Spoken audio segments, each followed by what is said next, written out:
Friends, ఇలాంటి రోజు ఒకటి వస్తుందని అస్సలు ఎక్స్పెక్ట్ చేయలేదు. ప్రతి మధ్య తరగతి వాళ్ళకి ఇల్లు అనేది ఒక కల. మా కల ఇంత త్వరగా నెరవేరుతుందని మేము అస్సలు అనుకోలేదు. మేము అది కూడా కాకుండా చెన్నైలో ఇలా ఫ్లాట్ అయితే కొనుక్కోవడం జరిగింది. ఇంకా ఈ ఫ్లాట్ వచ్చేసి ప్రాప్షల్ బొటానికా 2లో వాళ్ళు వెంచర్ వేశారు. ఈ వెంచర్ మేము చూడడానికి మెయిన్ రీజన్ అయితే మా హస్బెండ్ ఫ్రెండ్, ఆ అన్నయ్య నేమ్ వచ్చేసి నాగార్జున అన్నయ్య. ఈ అన్నయ్య మేము చూసిన రోజు దగ్గర నుంచి మాకు ఫ్లాట్ రిజిస్ట్రేషన్ అయ్యేంత వరకు మాకు తెలియని కూడా చెప్తూ మాకైతే చాలా హెల్ప్ చేశారు.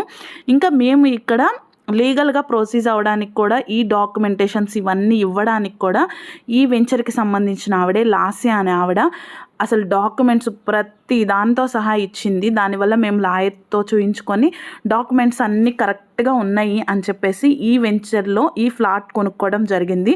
మేము కొనుక్కున్న ఫ్లాట్ స్క్వేర్ ఫీట్స్ వచ్చేసి 1131 అడుగు అనమాట.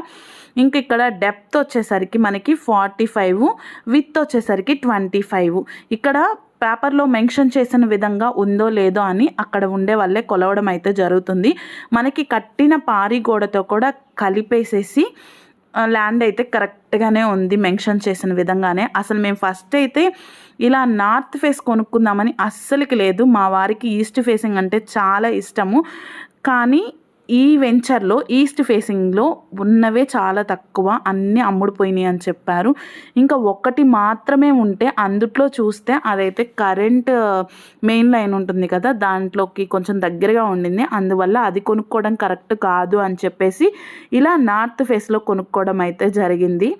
అసలు మేము ఇలా కొనుక్కుంటున్నాము అంటే దానికి కారణం ఒకప్పుడు మేము గోల్డ్ అనేది కొనుక్కొని దాన్ని కొంత మనీ సేవ్ చేసుకోవడం వల్ల ఇలా కొనుక్కుంటున్నాము. మనం గోల్డ్ కొనుక్కోవడం వల్ల మనకి ఎప్పుడైనా అవసరం వచ్చినప్పుడు దాన్ని బ్యాంక్లో పెట్టేసేసుకొని మనకి కావాల్సినవి ఏదైనా కొనుక్కోవచ్చు. అలాగే మేము ఈరోజు చేసిన పని కూడా అదే. మా దగ్గర ఉన్న కొంత వాటికి గోల్డ్ అయితే బ్యాంక్లో పెట్టేసేసుకొని ఈ సైట్ అయితే కొనడం జరిగింది. ఇంకా ఈ సైట్లో వచ్చేసేసరికి పిల్లలు ఆడుకోవడానికి కానీ అలాగే పార్కు పరంగా కానీ చాలా అంటే చాలా బాగుంది.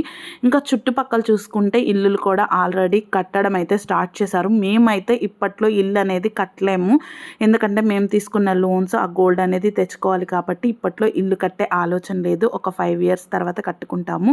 అలాగే స్థలం ఉంటే ఇల్లు అనేది ఎప్పుడైనా కట్టుకోవచ్చులే అన్న ఉద్దేశంతో స్థలం అయితే కొనుక్కున్నాము. మేము చేసింది కరెక్టా కాదనేది కామెంట్ చేయండి.